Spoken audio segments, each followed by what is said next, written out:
how to use Cloud Code using API key.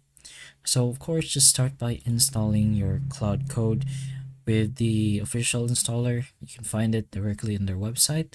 So search for Cloud in your preferred browser and then just go to this, which is Try Cloud. You could continue with Google or you could just download the app directly and then you will get an installer and then you could use that to install the Cloud Code, of course.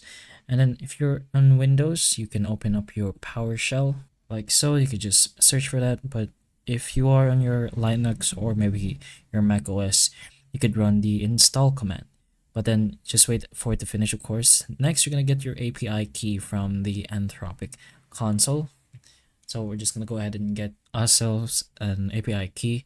So you could just search for it directly so you don't have to manually navigate yourself in Cloud's website, but find the specific option with that and then log into your account.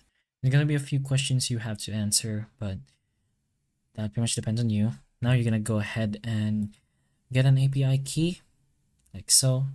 It's going to be a price though, so you gotta put that in mind. And then just get yourself your API key and then make use of these codes over here. This is for your Windows. You're gonna go ahead and copy this for your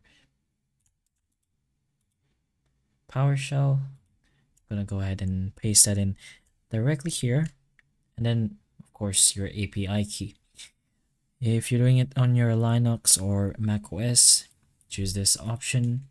You could go ahead and take a look at it if you'd like, but optionally you could save it to your shell config so it persists. But after setting your API key, you can navigate yourself to your project folder and then simply run your Claude to start your Cloud Code.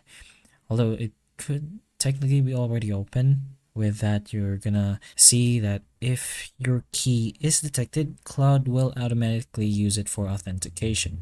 And in some cases, it may ask you to confirm using the custom API key that you got. But from there, you can begin prompting Cloud to analyze or maybe generate your code inside a project. So the setup will allow you to use Cloud Code directly through the Anthropic API instead of relying on the other login methods. So we'll give you maybe a flexible way depending on your preference and a developer focused workflow, something like that. But that is the general idea on how you could use this. You could use it on another setup, but hopefully the information of this video can help you. And if it can, please like and subscribe for more videos like this, and that's all.